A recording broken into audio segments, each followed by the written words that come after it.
أعوذ بالله السميع العليم من الشيطان الرجيم.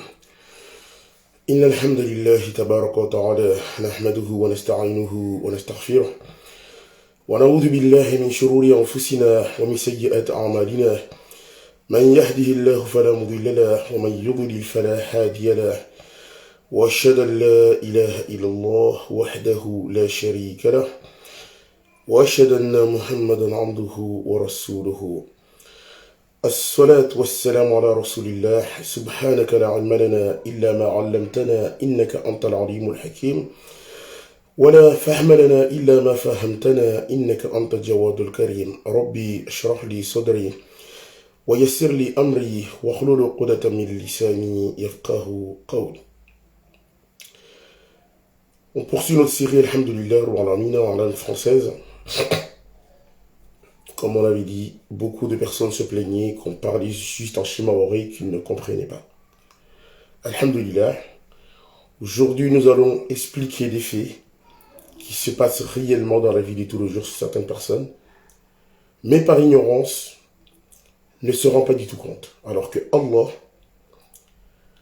a donné à l'humain des capacités de réflexion, d'analyse et de méditation sur toute sa création.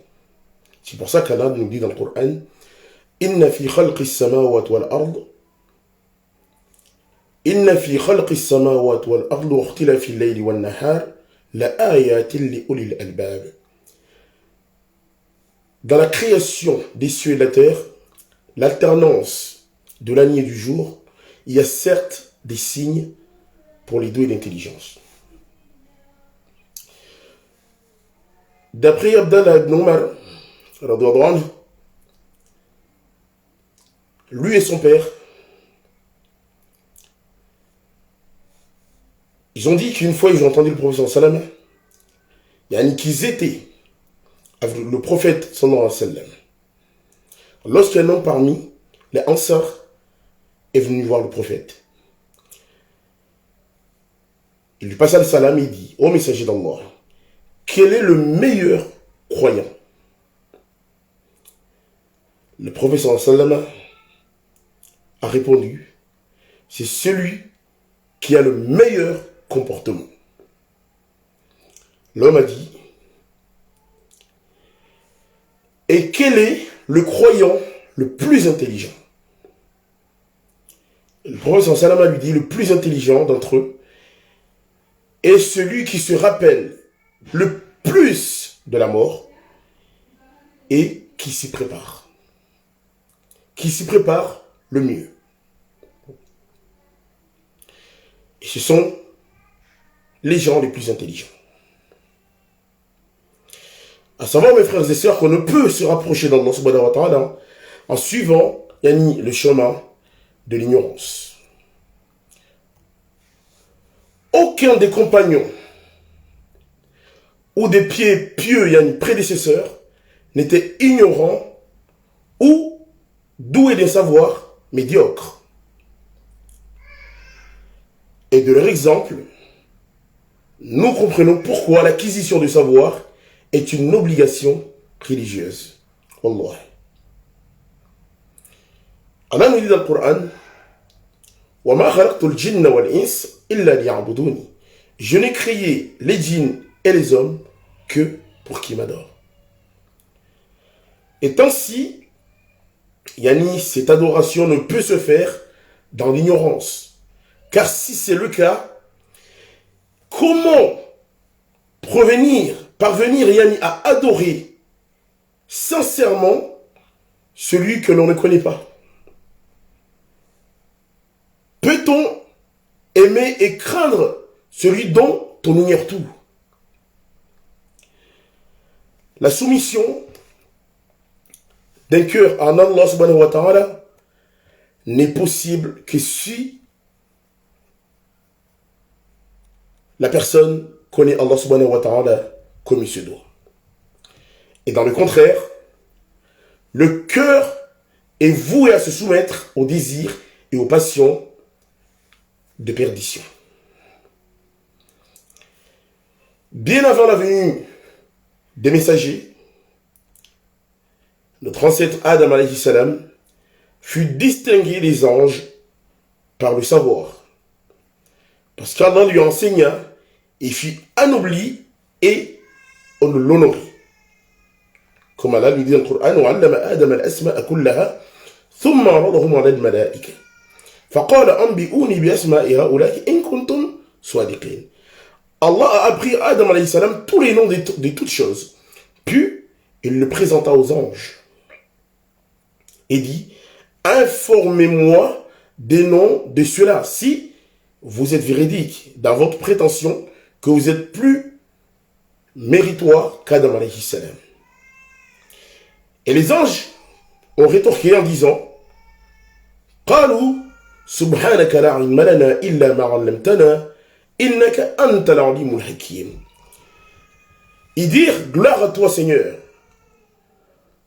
gloire à toi Seigneur, Allah Akbar. قالوا سبحانك لا علم لنا. Nous n'avons de savoir que ce que tu nous as appris. Certes, c'est toi l'omniscient, le sage. Allah nous dit encore dans le Coran qu'il a dit قال يا آدم أنبئهم بأسمائهم فلما أنبأهم بأسمائهم قال ألم أقل لكم إني أعلم غيب السماوات والأرض وأعلم ما تبدون وما كنتم تكتمون.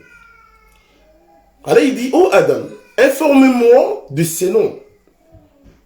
Puis quand celui-ci les eut informés de ces noms, Allah dit, ne vous ai-je pas dit que je connais les mystères des cieux et de la terre, et que je sais ce que vous divulguez et ce que vous cachez.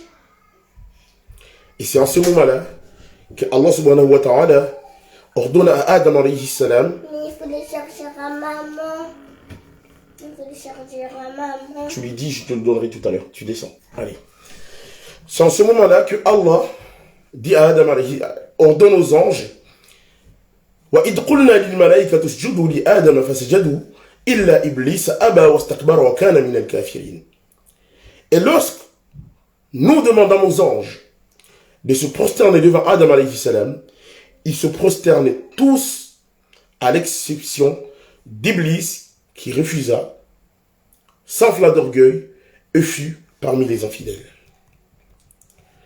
Et voilà, il y a ce qui honore l'homme et le distingue des restes des créatures. Créés à partir d'argile, et que les anges, qui furent créés de lumière, se prosternent devant une créature que Allah a créée de ses propres mains. Mes frères et sœurs, tout ceci pour vous éclairer un tout petit peu sur le sujet que nous allons aborder là tout de suite, à savoir l'accord entre les sorciers et les djinns. Comment les sorciers interpellent les djinns? Comment font-ils, Yann, pour travailler avec eux? À savoir que djinn et démon, c'est démon, deux mots, Yann, différents. Un démon peut être un djinn. Un djinn ne peut pas forcément être un démon. Donc l'accord entre le sorcier et le démon, la plupart du temps, un accord est passé entre le sorcier et le démon, de sorte qu'il doit, en premier temps, ou en premier lieu, accomplir certains actes de polythéisme ou de mécréance évidents. Que cela soit fait en apparence ou dissimulé, et le démon pourra servir le sorcier ou envoyer quelqu'un pour le servir. Comment l'accord? Comme l'accord passé, la plus ou le plus souvent entre le sorcier et les démons, parmi les chefs d'un tribu de djinns et des démons. Le chef des djinns désigne alors un faible d'esprit parmi sa tribu pour servir le sorcier et lui obéir dans ce qu'il lui commande. Que ça soit pour lui informer d'événements qui se sont déjà déroulés, ou séparer une personne, ou mettre de l'amour entre eux, ou empêcher un homme d'approcher son épouse durant les rapports intimes, ainsi que d'autres actes que nous verrons en détail. C'est alors que le sorcier utilise ce djinn pour accomplir ces actes vils qu'il désire. Mais, s'il lui désobéit, le sorcier s'en retourne vers le chef de la tribu des djinns en formulant certaines incantations glorifiant le chef de la tribu des djinns en lui demandant secours en dehors d'Allah subhanahu wa ta'ala. Donc là, ce qui se passe, c'est quoi? Le chef des djinns, yani, réprimande alors le djinn qui désobéit au sorcier, en les ordonnant d'obéir au sorcier, ou bien il envoie quelqu'un d'autre pour servir le sorcier associateur. À savoir que le lien entre le sorcier et les djinns, envoyé pour le servir, est un lien d'inimitié et de haine. Je l'ai toujours dit. Parce qu'il arrive que ceci porte nombreuses fois atteinte au sorcier et ce qui concerne sa famille et ses enfants, ou même ses biens, ou parfois même au sorcier en personne, sans qu'il ne le sache. Par une migraine continuelle ou une insomnie, des sursauts pendant la nuit ou d'autres tourments. Aussi, le sorcier dit inférieur ne peuvent la plupart du temps avoir d'enfants, car le djinn tue l'embryon la plupart du temps dans la matrice avant de terminer son développement. La majorité des sorcières femmes, la majorité ne peuvent accoucher ou ne peuvent avoir des enfants. Inna lillahi wa inna ilayhi raji'un. Et ceci est bien connu auprès des sorciers au point que certains ont délaissé la sorcellerie pour pouvoir avoir un enfant. Il est connu que le plus le sorcier est loin de sa mécréance et mauvais, plus les djinns lui obéiront et seront portés à exécuter ses ordres et vice-versa. Inna lillahi wa inna ilayhi raji'un. Maintenant, nous allons voir, yani, comment les sorciers font venir un djinn pour travailler avec eux. Ici, il y a plusieurs moyens, mais nous allons tous les citer. Il y a plusieurs moyens et diverses méthodes reposant toutes sur du polythéisme ou la mécréance pure, évidente. Je citerai ici plusieurs façons en démontrant chaque fois le degré du polythéisme et d'apostasie. Bon, j'ai décidé aujourd'hui d'en parler, car beaucoup de musulmans ne sont pas capables de différencier le traitement coranique licite, provenant de la ruqya, du traitement illicite par la sorcellerie. Alors que le premier, yani la ruqya, est un acte de foi, tandis que le deuxième est un acte, yani diabolique. L'affaire est d'autant plus confuse pour les gens dès lors que certains sorciers, en lisant leur incantation de mécréance, la plupart du temps, ils les font à voix basse, mais ils lèvent la voix pour réciter certains versets coraniques que le malade entend, qui croit que c'est un vrai raki, alors que c'est un sorcier. Croyant ainsi que le traitement se fait par le Coran, alors que ce n'est pas du tout le cas. Donc le but ici est de démontrer les différentes façons utilisées par le sorcier pour mettre en garde de nos frères musulmans et nos sœurs contre le mal et l'égarement qui est voilé pour que les musulmans, Yani, ne se rendent pas du tout compte de cela. Ici, il existe plusieurs façons que le sorcier utilise. Le sorcier, dans un premier temps, Yani obligé de prêter serment. Yani, le sorcier entre dans une chambre obscure, puis allume un feu.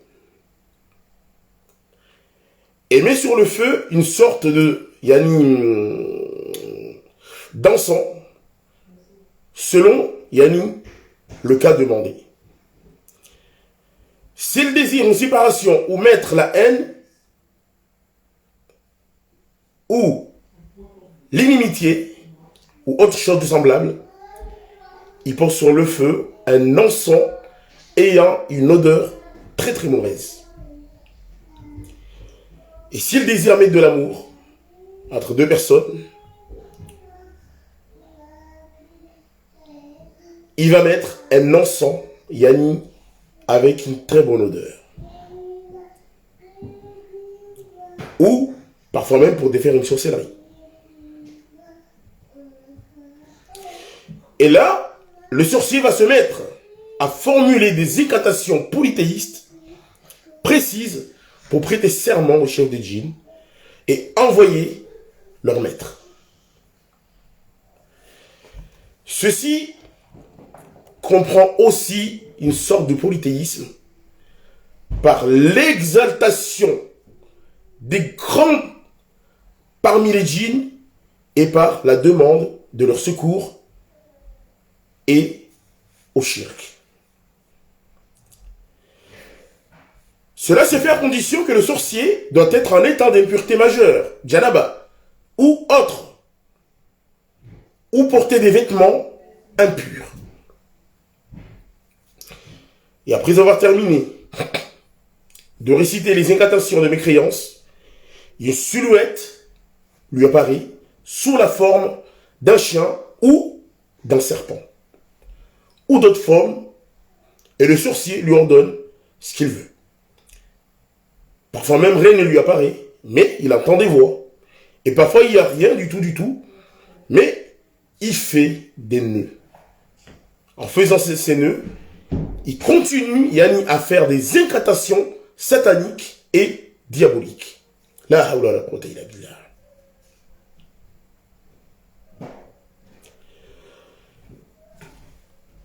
Parfois le sorcier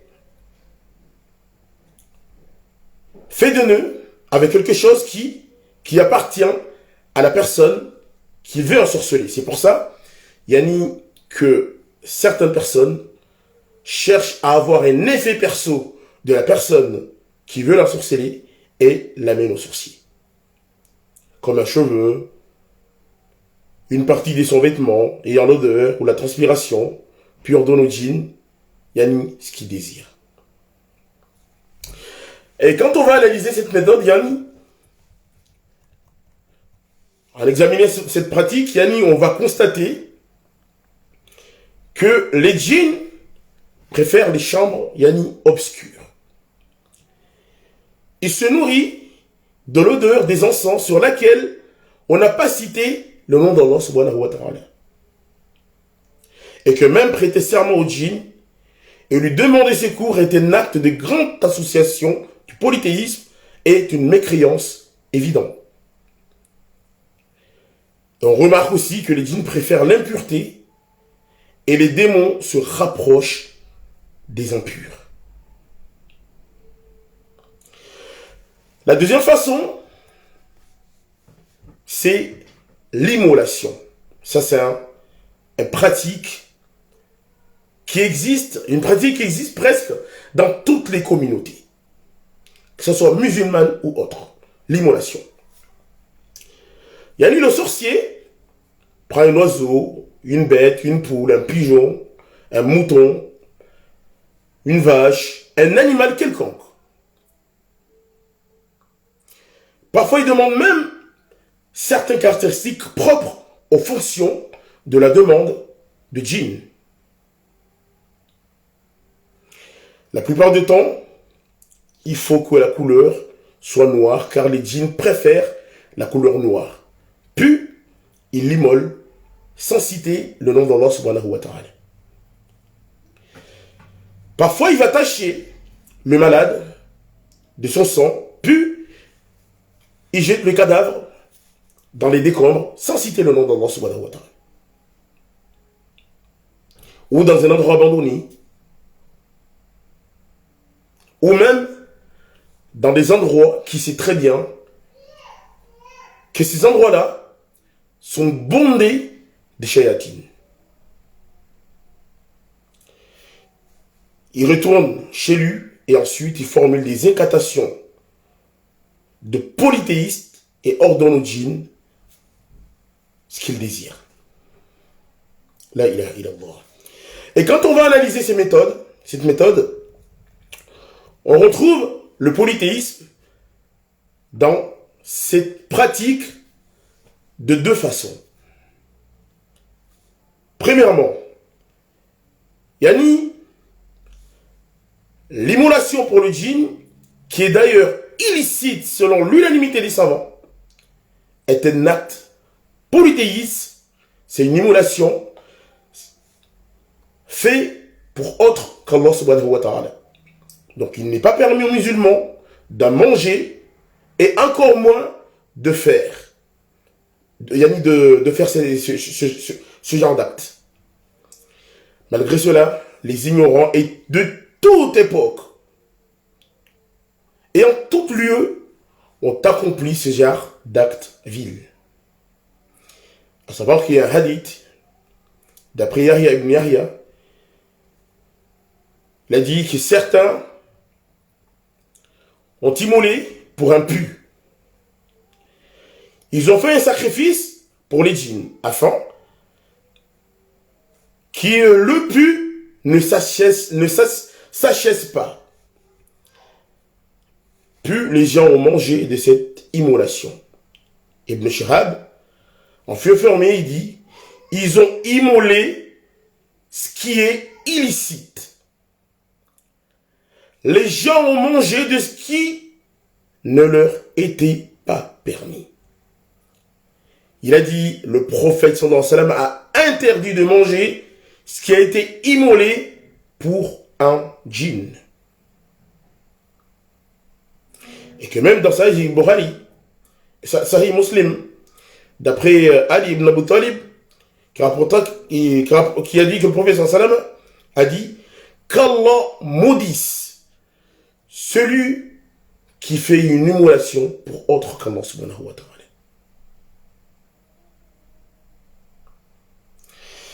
Et deuxièmement, yani, les plantations sataniques. Les incantations sataniques qu'il y a eu sur cela. Des formules qui le sorcier prononce pour invoquer les djinns. Des formules qui comprennent du polythéisme évident, comme l'a cité le cheikh al-Islam ibn Taymiyyah dans plusieurs de ses livres. La troisième façon, c'est la méthode inférieure. Je fais cela pour aider aussi nos élèves pour les prochains examens la semaine prochaine, car il y aura certainement des questions venant de ce que je suis en train de faire. Yani, c'est la méthode inférieure. La méthode inférieure. Cette pratique est célèbre auprès des sorciers. Et comme sous le nom des méthodes inférieures, celui qui l'exerce doit avoir une grande assemblée de démons qui le servent et lui obéissent. Car il est le plus mécréant des sorciers et le plus hérétique. Cette méthode consiste à ce qui suit. Yani, le sorcier, subhanallah, le sorcier va mettre le Coran à ses pieds, comme des chaussures. Inna lillahi wa inna ilayhi raji'un. Puis entre aux toilettes et récite des incantations de mécréance à l'intérieur des toilettes, avec le Coran comme chaussure, sous ses pieds. Et ensuite, il sort et s'assit dans une chambre afin d'ordonner les djinns ce qu'ils désirent. Imaginez l'acte de mécréance que c'est. Et là, les djinns sont prompts à lui obéir et à exécuter les ordres, car il a mécru en Allah subhanahu wa ta'ala. Le grand sorcier est devenu frère pour les démons. Mais en réalité, c'est là la perte évidente. Pour être considéré comme sorcier inférieur, il faut qu'il commette tout acte de péché capitaux, tel l'inceste ou la sodomie, l'adultère, l'insulte des religions, tout cela pour satisfaire les démons. La ilaha illallah. Il y a une autre méthode, c'est la méthode de souillure. Yani, dans cette méthode, dans cette pratique plutôt, le sorcier écrit une sourate, parmi celles du Saint-Coran, avec du sang, des menstrues ou une autre impureté. Puis formule des incantations païennes. Donc le djinn se présente alors au sorcier qui peut lui ordonner ce qu'il désire. Il est clair que cette pratique est pleine de mécréances, car c'est se moquer d'une sourate ou d'une seule verset du Saint-Coran et pure mécréance. Que dire donc de l'écriture en utilisant une impureté? Pour ça qu'Allah nous dit dans le Coran, وَمَا كَانَ لِلْمُشْرِكِينَ أَن تَعْمُرُوا مَسَاجِدَ اللَّهِ شَهِدْنَا عَلَى أَنفُسِهِمْ بِالْكُفْرِ. Qu'il n'appartient pas aux associateurs de peupler les mosquées d'Allah. شَهِدْنَا عَلَى أَنفُسِهِمْ بِالْكُفْرِ. Vu qu'ils témoignent contre eux-mêmes de leur mécréance. Inna lillahi wa inna ilayhi raji'un. Inna lillahi wa inna ilayhi raji'un.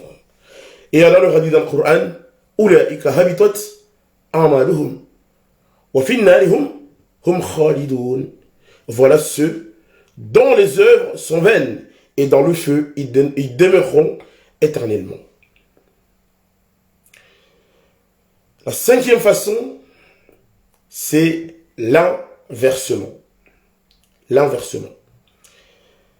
Cette méthode consiste à ce que le sorcier écrit les sourates du Saint-Coran en détachant les lettres et en les inversant.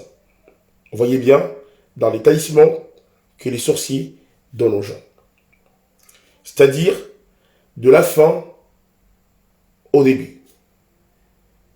Et il formule ensuite des incantations diaboliques et les djinns se présentent pour recevoir ces ordres. Cette pratique est bien entendu illicite, qu'elle comporte de la mécréance et du polythéisme. La sixième méthode, c'est l'observation des étoiles. Une pratique qui est très très courante dans plusieurs pays musulmans. Inna lillahi wa inna ilayhi raji'un. Yani, cette pratique est appelée observation, car le sorcier observe l'apparition d'une étoile précise, puis se met à l'invoquer en récitant, yani une formule de sorcellerie, puis formule une autre incantation pleine de polythéisme et de blasphème. Il exécute par la suite des mouvements en prétendant que cela agit de telle sorte que les âmes de cette étoile descendent. mais il s'agit d'une adoration vouée à cette étoile en dehors d'Allah subhanahu wa ta'ala. Et même si le sorcier, astrologue, ne le sait pas, c'est une adoration et une exaltation d'une autre qu'Allah subhanahu wa ta'ala. Et là, les démons répondent alors à la requête du sorcier, qui croit que c'est l'étoile qui l'a aidé, alors que celle-ci ne sait rien de ce qui se passe.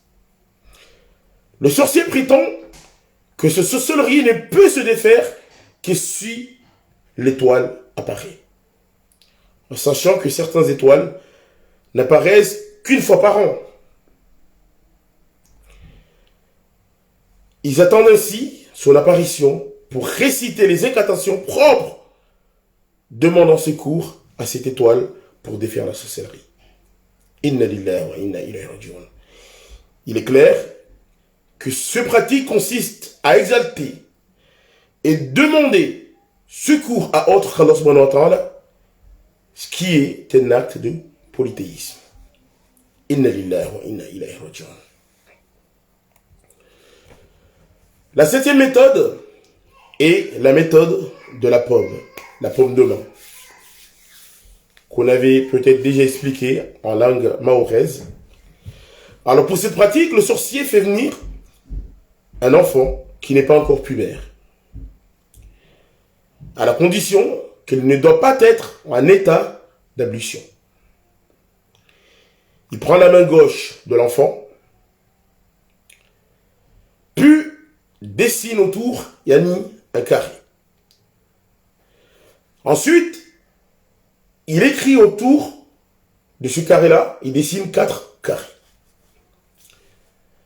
Ensuite, il pose sur la paume de l'enfant, au milieu du carré, de l'huile ou une fleur bleue.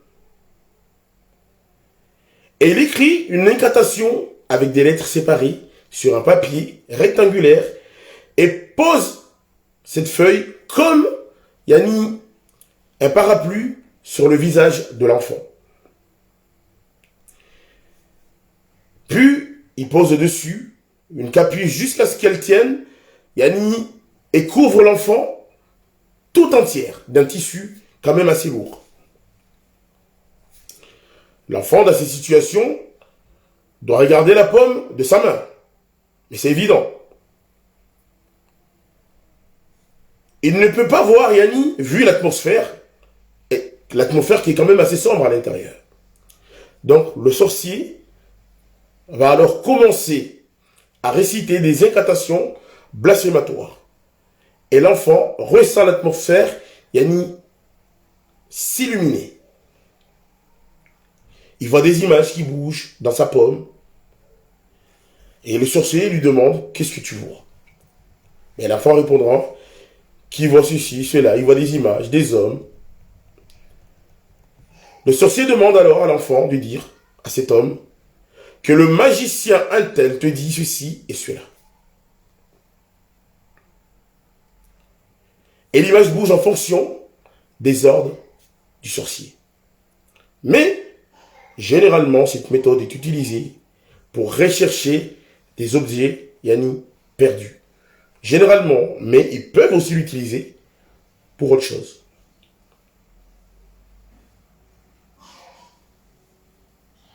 Toutefois, il ne faut pas prendre de vue qu'elle me présente,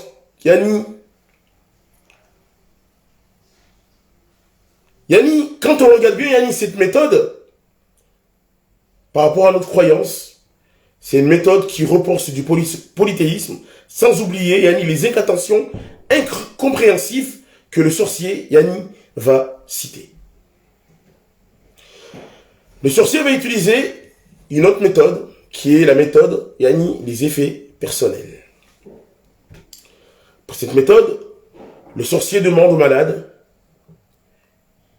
quelques effets personnels de la personne qui veut l'ensorceler, comme vêtements, bonnets, mouchoirs, flanelle, slip, Autre chose, il y a pourtant l'odeur de la personne. Ensuite, il noue cette chose du bout et mesure la distance de 4 doigts. Inna lillahi wa inna ilayhi raji'un. Après, il tient un mouchoir avec force. Puis récite le surat al-Thaqathur. Ou une autre sourate, mais la plupart du temps, il récite la sourate al-Thaqathur. Et là, le sorcier va interpeller un djinn avec des incantations sataniques et diaboliques. Les djinns qui sont là, le sorcier va leur demander, il y a la méthode qu'on appelle Hito, la plupart du temps. On appelle ça Hito. Beaucoup croient que cette méthode est islamique, alors qu'en réalité, c'est une méthode qui est non islamique, qui repose sur du polythéisme. Le sorcier va faire une mesure, voilà, de 4 doigts. C'est du polythéisme, et que les gens ne se rendent pas du tout compte. Alors, comment ça va se passer? Une fois que le sorcier a fait les mesures des 4 doigts, en interpellant les djinns, en faisant des incantations sataniques et diaboliques à voix basse, ou parfois même à voix haute, et en disant, si la raison de sa maladie vient d'un djinn, raccourcit l'objet. Si ceci provient du mauvais œil, allonge l'objet. Et si cela est médical, laisse-le tel que. Alors, il va se remettre à mesurer Yani à nouveau avec l'objet. Et s'il voit qu'il a dépassé la mesure de 4 doigts, ben il va lui dire que tu es atteint du mauvais œil ou de la jalousie. S'il a diminué, il lui dira tu es atteint d'un djinn. Et enfin, s'il voit que la mesure de l'objet n'a pas changé et toujours de 4 doigts, il dit tu n'as rien consulté médecin. Yani, on voit très bien que la méthode repose encore sur du polythéisme. La ilaha illallah. C'est la méthode que tout le monde connaît sur le nom de Hito. Et enfin, dernière méthode. Mais d'abord, on va analyser cette méthode. Yani, quand on regarde bien Yani, cette méthode, il y a tromperie envers le malade. Car le sorcier lève sa voix, à un moment, il fait des incantations à voix basse. Quand il récite le Coran pour que le malade pense qu'il soigne par le Coran, alors, c'est pas du tout le cas. Il s'agit bien des incantations que le sorcier récite à voix basse. Donc il y a demande d'aide aux djinns, parfois même aux anges. Donc leur interpellation et invocation, c'est ce qui révèle de l'association en Allah subhanahu wa ta'ala. Nous allons parler, mes frères et sœurs, yani des caractéristiques et la nature des djinns. On va prendre 20 minutes. On va pas être très long. Allah nous dit dans le Coran, wa ma khalaqtu al-jinna wal-insa illa liya'budun. Je n'ai créé les djinns et les hommes que pour m'adorer, que pour qu'ils m'adorent. Et dans Surat Ar-Rahman, il nous a dit quoi? Wa khalaqa al-janna min marijin min nar. Et les djinns, nous l'avons créé d'une flamme d'un feu sans fumée. Aïcha radhiyallahu anha a dit, les anges ont été créés de lumière et les djinns ont été créés de feu. Et Adam de ce que tout le monde sait. Les djinns sont donc une énergie. Ils n'ont pas de flamme réelle. L'homme, lui, a été créé de matière. L'homme est donc supérieur aux djinns puisqu'il faut juste un peu de matière pour créer beaucoup d'énergie. Mais, ici, il faut savoir comment les djinns agissent-ils sur l'homme pour le dominer. Les djinns, le fait qu'ils sont une énergie, ils peuvent lire et agir sur les émotions, les points faibles, psychologiques et les pensées négatives enfuient chez l'homme. Il analyse et répète toutes les failles chez l'humain. Il accentue ses pires faiblesses et défauts pour prendre l'ascendant psychologique. Comme je l'ai dit toujours, c'est comme le principe d'une clé USB. La même chose, comme le principe d'une clé USB. Que l'on connecte sur un appareil pour lire ou prélever des informations. Donc, un djinn qui habite ou possède un humain n'agira pas de la même manière chez chaque individu. Il va s'adapter à la nature de la personne. Et ils ont plusieurs façons d'agir chez l'homme. En tant qu'énergie, yani, c'est l'action sur le physique. En effet, que les djinns arrivent à habiter l'humain, il agit sur son corps en circulant comme un courant électrique, comme peut circuler le sang dans les veines, comme le professeur Salam nous l'avait dit. Donc, il peut parcourir le corps en créant des dysfonctionnements physiques qui peuvent être plus ou moins graves ou plus ou moins chroniques ou passagers. Et des dysfonctionnements sont très souvent inexplicables, yani par là, la médecine. Par leur nature instable, du fait qu'ils ont été créés du feu, ils créent un désordre psychologique et physique chez l'homme. Car leur nature leur permet aussi d'habiter par dizaines le corps de l'être humain, ce qui renforce leur emprise et rend la lutte encore plus compliquée. Mais alhamdoulilah, comme nous l'avons dit tout à l'heure, l'homme, par sa nature, et par le fait qu'il est le représentant d'Allah sur terre, est plus fort et supérieur au djinn. Donc par une adoration pure, sans shirk, un mental solide, avec une bonne hygiène de vie, on arrive très facilement à lutter contre les attaques des mauvais djinns. Je ne voulais pas être très long. On fera des petites conférences de 30 minutes maximum pour expliquer, yani, au mieux ce monde-là, comment ça fonctionne. Je vous dis, voilà, famikum, jazakumullah khair, assalamu alaikum wa rahmatullahi wa barakatuh.